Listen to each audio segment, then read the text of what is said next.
परम श्रद्धेय भीमराव अंबेडकर जी को दिया। और उनकी सोच थी कि पिछड़े हुए वर्ग, दलित भाई, आदिवासी भाई बहनों को आरक्षण देकर उनके जीवन में एक क्रांति लाई जाए, उनको मुख्य धारा से जोड़ा जाए। आज भी संविधान की रक्षा के लिए कांग्रेस का एक कार्यकर्ता सड़कों पर लड़ाई लड़ रहा है और ये लोग उस संविधान को नष्ट करना चाहते हैं। आप चुप हो जाइए, क्या हो गया? आपके घर के लोग मर गए, उनको माफी मांगनी चाहिए कि हम आपके दिल के ऊपर जो घाव लगा है उसका बदला हम नहीं ले सके। आजकल प्रधानमंत्री जी का भाषण आते ही लोग टीवी बंद कर देते। इस पूरी धरती में अगर सबसे बड़ा झूठ बोलने वाला व्यक्ति है तो प्रधानमंत्री श्री नरेंद्र मोदी। मैं आप लोगों से आग्रह करूंगा कि सही गलत की पहचान करो, गलत को रवाना करो और जिन लोगों ने अपना जीवन आपकी सेवा में लगा दिया उनका सम्मान करो। नमस्कार, मैं लखन सालवी और आप देख रहे हैं डेली राजस्थान। गुरुवार को उदयपुर जिले के गोगुंदा में दिन भर कई आयोजन हुए। राज तिलक स्थल पर महाराणा प्रताप राज तिलक सेवा समिति द्वारा महाराणा प्रताप जयंती समारोह का आयोजन किया गया, जिसमें कांग्रेस के कई नेताओं ने शिरकत की। वहीं भाजपा के प्रदेश व जिला स्तर के कई नेताओं सहित सरकार के कई मंत्री भी गोगुंदा पहुंचे। कांग्रेस के नेताओं ने गोगुंदा में आकर केवल एक ही काम किया, जबकि भाजपा के नेताओं ने दो काम साध लिए। राज तिलक स्थल पर आयोजित महाराणा प्रताप जयंती समारोह में पूर्व खेल मंत्री अशोक चांदना, पीसीसी महासचिव लाल सिंह जाला, विधानसभा प्रभारी शंकरलाल गाडरी, सीडब्ल्यूसी सदस्य रघुवीर सिंह मीणा, देहात कांग्रेस जिलाध्यक्ष कचरूलाल चौधरी, पूर्व मंत्री मांगीलाल गरासिया, पूर्व विधायक सज्जन कटारा, सांसद प्रत्याशी रहे ताराचंद मीणा, राज तिलक सेवा समिति के अध्यक्ष अभिमन्यु सिंह झाला व जिला उपाध्यक्ष नारायण पालीवाल सहित कई पदाधिकारियों ने शिरकत की। अतिथियों ने अपने संबोधन में क्या कहा, आप भी सुनिए। लगातार 22, 23, 24, 25 4 साल से इस जयंती के कार्यक्रम में मुझे भी शरीक होने का मौका मिल रहा है। ये मेरे लिए सौभाग्य की बात है। आप सभी जानते हैं कि लगभग 40 वर्षों से आदरणीय लाल सिंह जी झाला साहब और महाराणा प्रताप राज तिलक सेवा समिति प्रतिवर्ष इस कार्यक्रम को आयोजित करती है, जिससे कि महाराणा प्रताप के आदर्शों का, उनकी वीरता का से हम लोग प्रेरणा ले सकें। देश और दुनिया में महाराणा प्रताप की वीरता और शौर्य की गाथाएं किसी से छिपी हुई नहीं है। जब कांग्रेस की सरकार थी, जैसा कि अभी झाला साहब ने बताया, पास में जो शास्त्रागार था महाराणा प्रताप का, मायरा की गुफा, उसका 5 करोड़ की लागत से काम प्रारंभ करवाया था। और उस समय कुछ बाधाएं थी, जो सड़क की भी बाधा थी, कुछ फॉरेस्ट की बाधाएं थी। तो झाला साहब और मांगीलाल जी गिरासिया साहब के साथ में मिलकर हम सब ने प्रयास करके उन बाधाओं को मिटाया और आज एक शानदार पर्यटक स्थल मायरा की गुफा विकसित हुआ है। भारत के हर कोने में भी, विदेशों में भी महाराणा प्रताप को, जो कभी अन्याय के खिलाफ नहीं झुके, जिन्होंने कभी विदेशी शासन को स्वीकार नहीं किया, विदेशी लड़ाकों के सामने अपने लोगों की रक्षा करते हुए अपने परिवार और अपने प्राणों का बलिदान दिया, ऐसे वीर योद्धा के रूप में महाराणा प्रताप को पूरे देश और दुनिया में जाना जाता है। उनकी कहानी तो हम सब ने पढ़ी और उसके लिए हम यहाँ एकत्रित हुए। उनके जीवन से हमको क्या सीख मिलती है कि विदेशी लड़ाकों के सामने कभी झुकना नहीं, क्योंकि अगर आप झुकेंगे तो वो फिर से अत्याचार आपके लोगों के ऊपर करेंगे। उनको एक बार में ही ऐसा सबक सिखाओ ताकि वो फिर से कभी भी वहां पर आपके इलाके में आने की हिम्मत नहीं करेंगे। साथियों, अभी ताजा बड़ा दुख होता है ये कहते हुए कि भारत की धरती पर आकर पहलगाम जैसा अत्याचार 4-5 आतंकियों ने हमारे कश्मीर में अंजाम दिया। हमारी बहनों का, हमारी माताओं का सिंदूर उजाड़, पूरा देश रोया, देश की सर्व जाति गम में डूब गई और लोगों को याद आने लगा कि एक आवाज सुनाई देती थी आज से 10-12 साल पहले, भाइयों बहनों, एक सर के बदले 10 सर लेकर आऊंगा। यदि कभी पाकिस्तान ने भारत के ऊपर नापाक नजर उठाई तो उसको नक्शे से मिटाने का काम कर दूंगा। ऐसी बड़ी बड़ी डींगे हाँकने वाले सर्वोच्च पद पर आज प्रधानमंत्री के पद पर बैठे हुए हैं। तो सबको उम्मीद थी कि जब सम्मानीय इंदिरा जी प्रधानमंत्री थी तो पाकिस्तान के 2 टुकड़े कर दिए थे। ऐसा कोई सबक मोदी जी भी उनको सिखाएंगे। पूरा विपक्ष, सम्मानीय राहुल गांधी जी, सम्मानीय खड़गे साहब, पूरा विपक्ष उनके साथ खड़ा हुआ, बोला मोदी जी आप आगे बढ़िए, पार्टी पॉलिटिक्स बाद में करेंगे, हम आपके साथ हैं, इनको सबक सिखाइए। जिन लोगों ने हमारी माताओं बहनों के सिंदूर को उजाड़ने का काम किया, उनकी आंखों के सामने उनके घर के लोगों को मौत के घाट उतार दिया। मोदी जी आपके पास इंडियन आर्मी है, एयरफोर्स है, नेवी है, आप इस बदले को लीजिए। पूरा विपक्ष आपके साथ में खड़ा है, हम आपकी जय जयकार करें। लेकिन हुआ क्या? हुआ ये कि विदेश मंत्री जी ने बताया कि हमने पाकिस्तान पर बम फेंकने से पहले बता दिया था कि हम यहाँ पर बम फेंकेंगे। जब बता दिया था कि बम यहाँ पर फेंकेंगे तो वो इंतजार करेंगे कि आज रात को 9 बजे बम पड़ेगा और हमको मरना है। कौन इंतजार कर रहा होगा? कौन रहा होगा वहां पर? क्या ये देश के साथ में, देश के लोगों की भावनाओं के साथ में कुठाराघात, विश्वासघात नहीं है? क्या ये देशद्रोह नहीं है? उसके बाद में तथाकथित वार हुआ, शहादत केवल हमारे आर्म्ड फोर्सेस के लोगों की हुई।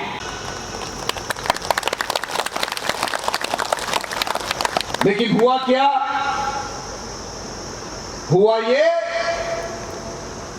कि विदेश मंत्री जी ने बताया कि हमने पाकिस्तान पर बम फेंकने से पहले बता दिया था कि हम यहाँ पर बम फेंकेंगे।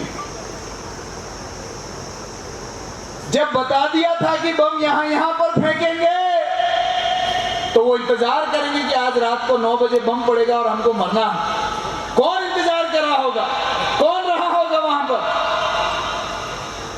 क्या ये देश के साथ में, देश के लोगों की भावनाओं के साथ में कुठाराघात, विश्वासघात नहीं है? क्या ये देशद्रोह नहीं है? उसके बाद में तथाकथित वार हुआ, शहादत केवल हमारे आर्म्ड फोर्सेस के लोगों की हुई। उधर भी कैजुअलिटीज हुई होंगी, लेकिन एक सवाल खड़ा है कि जिन 4-5 लोगों ने अत्याचार पहलगाम में किया, क्या उन 4-5 लोगों में से किसी की हत्या हुई? अगर वो 4-5 लोग देश और दुनिया में खुली सांस ले रहे हैं तो मुझे लगता है कि न्याय तो नहीं है। जिन लोगों ने यह अपराध किया उधर भी कैजुअलिटीज हुई होंगी, लेकिन एक सवाल खड़ा है कि जिन 4-5 लोगों ने अत्याचार पहलगाम में किया, क्या उन 4-5 लोगों में से किसी की हत्या हुई? अगर वो 4-5 लोग देश और दुनिया में खुली सांस ले रहे हैं तो मुझे लगता है कि न्याय तो नहीं है। इतने बेशर्म है, उसके बाद यात्राएं निकाल रहे हैं। उनको माफी मांगनी चाहिए। देश के एक नागरिक से, एक माता बहन से, एक बुजुर्ग से, एक नौजवान से उनको माफी मांगनी चाहिए कि हम आपके दिल के ऊपर जो घाव लगा है उसका बदला हम नहीं ले सके। हमको शर्म आती है, आपने हमको इतने बड़े पद दिए और हम आपका बदला नहीं ले सके। उनको इस देश से माफी मांगनी चाहिए। समारोह के अंत में राजतिलक सेवा समिति के अध्यक्ष अभिमन्यु सिंह जाला ने धन्यवाद भाषण देते हुए अपने प्रतिद्वंदियों पर कटाक्ष किया। पिछले कांग्रेस सरकार में बिजली जाती थी तो सब हाया चूप पड़ जाता था, और अभी की हालत देखो कि कोई प्रोग्राम नहीं हो रहा है, उसके बावजूद बिजली, पानी, सब कुछ। आज जो माइक वाइक सब कुछ चल रहा है तो डीजी से चल रहा है, बिजली के भरोसे नहीं थे, क्योंकि हमको पता था कि बिजली के भरोसे रहेंगे तो माइक भी नहीं चलना है। कार्यक्रम हो रहा था, सरकार के कुछ प्रतिनिधि, मंत्री भी इस कार्यक्रम में, उस तरफ यहाँ कोई शादी के सामूहिक कोई कार्यक्रम है उसमें शायद आए होंगे, तो आए होंगे तो मैं उनको कह देना चाहता हूँ इस मंच के माध्यम से कि दुर्दशा देखो इस जगह की। महाराणा प्रताप की धरती है, राजतिलक की धरती है, इसका सौंदर्यीकरण होना चाहिए, सुंदर होनी चाहिए। महाराणा प्रताप की मूर्ति जर्जर हालत में कभी भी गिर सकती है, सरकार को चेताना चाहता हूँ। और आपको बताना चाहता हूँ, शादी समारोह हमारे भी हुए परिवार में, हमारे भाई की भी शादी थी 1-2 साल पहले, मगर उस वक्त भी हम शादी समारोह में व्यस्त थे, मगर महाराणा प्रताप जयंती का कार्यक्रम हुआ था। तो आपको समझना पड़ेगा, ये कार्यक्रम राजनीति रोटियां सेकने के लिए नहीं होता है, ये महाराणा प्रताप को याद करने के लिए होता है, क्योंकि हम उस धरती पे जन्म लिया है हमने।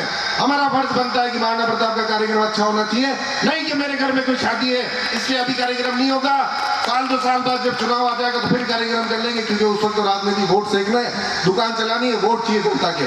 जनता समझदार है, 3 बार गलती कर चुकी है, आने वाले टाइम में कोई गलती नहीं होगी। समारोह के दौरान लैक्रोस खेल में स्वर्ण पदक हासिल करने वाली प्रीता कुंवर व कक्षा 12वीं की परीक्षा में सर्वाधिक अंक हासिल करने वाली छात्रा वंशिका राठौड़ व पूजा राजपुरोहित को सम्मानित किया गया। इससे पहले बैंड बाजों के साथ शोभा यात्रा निकाली गई, जिसमें दूर दराज के गांवों से आए हजारों महिला पुरुष शामिल हुए। शोभा यात्रा के राजतिलक स्थल पर पहुंचने पर अतिथियों ने महाराणा प्रताप की प्रतिमा को पुष्प अर्पित किए। इस दौरान ब्लॉक अध्यक्ष राम सिंह चदाना, गुलाब सिंह राव, करण सिंह झाला, लाल कृष्ण सोनी, विक्रम सिंह बारट, प्रहलाद सिंह झाला, चैन सिंह चदाना, भुवनेश व्यास, नागेंद्र सिंह झाला, किशन सिंह निकोर, रामेश्वर चौधरी, ओम प्रकाश जोशी, सरपंच बाबूलाल गमार और चंपाराम गरासिया सहित कई लोग मौजूद थे। गोगुंदा में राज तिलक स्थली पर महाराणा प्रताप की 485वीं जन्म जयंती आज मनाई गई है। यहाँ पर शिरकत करने आए हैं पूर्व मंत्री अशोक जी चांदना। आपसे बात करेंगे, आप 2013 में भी यहाँ आए थे और समय समय पर आप यहाँ पर आते रहे हैं। आज आपने यहाँ की स्थिति भी देखी, इस स्थिति को लेकर आप क्या कहेंगे और आपकी ओर से क्या कदम इसके उठाए जाएंगे? देखिए, 2013 में मैं यूथ कांग्रेस का प्रदेश अध्यक्ष जब युवाओं ने मुझे निर्वाचित किया था, उस दौरान मेरी पहली बार यहाँ पर आना हुआ और उसके बाद तकरीबन 5-6 बार मुझे जब बुलाया मैं यहाँ पर आया। कांग्रेस पार्टी की सरकार में यहाँ पर 4 या 5 करोड़ रुपए सैंक्शन हुए थे। एक बार तो ये जगह चमक गई थी, लेकिन अभी मैं देख रहा हूँ कि इस राज में भजन लाल जी के समय में इसकी देखरेख के लिए कोई फंड्स, देखरेख के लिए कोई व्यवस्था, कोई गार्ड्स की व्यवस्था इस प्रकार की कुछ की हुई नहीं है। तो बड़ी बदहाली के दौर से ये प्रेमाइस गुजर रहा है। निश्चित रूप से पहले भी इस प्रेमाइस को सौंदर्यीकरण करने का काम कांग्रेस पार्टी की सरकार ने किया और जब कांग्रेस पार्टी की सरकार आएगी तो पुनः इसका मेंटेनेंस करके इसको सुचारू रूप से कैसे चलाया जाए, इसके ऊपर निश्चित रूप से काम होगा। बड़ा सवाल ये है कि देश में जो धर्म के नाम पर बांटा जा रहा है उसके खिलाफ कांग्रेस पार्टी के नेता राहुल गांधी जी मजबूती से सड़कों पर उतरे हुए हैं और नफरत छोड़ो भारत जोड़ो का नारा जो उन्होंने देश को दिया, पदयात्रा करी, 5.5 महीने तक सड़कों पर चले, देश के लोगों को संदेश दिया कि बंटो मत, आप एक रहोगे, सारे धर्म के लोग एक रहोगे तो भारत सुरक्षित रहेगा। और वो सामने आया जब ये पहलगाम वाला अटैक हुआ, जब भारत पाकिस्तान के बीच में वॉर की सिचुएशन हुई, तो वही मुस्लिम समुदाय जिनको मोदी जी और उनकी पार्टी कोसती उनके बारे में दुष्प्रचार करती है, उन्हीं की बेटी आर्मी की अधिकारी एक भारत की बेटी बनकर आर्मी की तरफ से चेहरा बनी और पाकिस्तान को मुंह तोड़ जवाब दिया। मुझे लगता है कि देश तब तक सुरक्षित है जब सभी जाति सभी धर्म के लोग एक हैं, इनमें एकजुटता है, देश के प्रति सम्मान है। यदि ये लोग टूट जाएंगे तो ये देश टूट जाएगा। इसके लिए राहुल गांधी जी ने भारत जोड़ो यात्रा करी थी, उन्होंने तब संदेश दिया था 2-2.5 साल पहले और उसका मतलब समझ में आया अभी जब ये अटैक हुआ, पाकिस्तान के खिलाफ वॉर की सिचुएशन बनी, वो कुछ दिनों तक ऐसी सिचुएशन चली कि वॉर हुआ भी सही, उस सिचुएशन के अंदर पता लगा कि देश के लोगों को एक रहना कितना जरूरी है, देश के लोगों को एक रखना इस देश की सुरक्षा और अखंडता के लिए कितना जरूरी है। कांग्रेस के पूर्व प्रधानमंत्रियों ने इसके लिए जान दे दी। जब खालिस्तान की आवाज़ उठी थी तो दूसरा खालिस्तान नहीं बने, देश का एक और दुश्मन देश पैदा नहीं हो, उसके लिए इंदिरा गांधी जी ने महिला होते हुए, देश की प्रथम महिला प्रधानमंत्री होते हुए, उन्होंने अपने सीने के ऊपर गोली खाई एक महिला होते हुए। ये उंगली भी कटा सकते हैं क्या? जब साउथ में लिट्टे मूवमेंट चला तो उस लिट्टे मूवमेंट को कुचलने के लिए राजीव गांधी जी भारत के प्रधानमंत्री थे, उन्होंने आर्मी भेजी और उसका दंश ये हुआ कि जब वो प्रधानमंत्री नहीं रहे उनको साउथ के अंदर लिट्टे के आतंकवादियों द्वारा बम से उड़ा दिया गया। उन्होंने इस देश की एकता अखंडता से कॉम्प्रोमाइज नहीं किया, इस देश की मिट्टी में अपना खून मिला दिया, लेकिन देश को अखंड नहीं होने दिया। अब ये जो नीतियां इस सरकार की, इनकी पार्टी की, हिंदू को मुसलमान को अलग करो, कभी ये सिख लोगों को खालिस्तानी कह देते हैं, अगर ये अलग हो जाएंगे तो फिर से विदेशी लड़ाके आ जाएंगे। महाराणा प्रताप ने यही सिखाया है। उन्होंने भील समाज को साथ में लिया, अपने सेनापति बनाया। उन्होंने हाकिम खां सूरी को साथ में लिया, उनको सेनापति बनाया। सब जाति और धर्म के लोगों को साथ लिया और उन्होंने संदेश दिया था 485-500 साल पहले कि जब तक आप सब सर्वधर्म और सर्व जाति को साथ लेकर उनकी लीडरशिप नहीं करेंगे तब तक आपका देश सुरक्षित नहीं हो सकता। ये सबसे पहला संदेश देने वाले महाराणा प्रताप जी हैं, वीर शिरोमणि, जिनके आज हम यहाँ पर जन्म जयंती के ऊपर आए हुए हैं। तो मुझे लगता है कि आज की सरकारों को भी उनसे ये सीख लेनी चाहिए। उधर महाराणा प्रताप जयंती के अवसर पर गोगुंदा में दिन भर भाजपा नेताओं की आवाजाही रही। कुछ नेता एक काम के लिए आए थे और एक काम ही करके गए, वहीं कुछ नेता एक पंथ दो काज करके गए। राज तिलक स्थल पर एक तरफ जयंती समारोह में कांग्रेस के नेता भाषण दे रहे थे, वहीं दूसरी तरफ भाजपा के कई नेता महाराणा प्रताप को नमन कर रहे थे।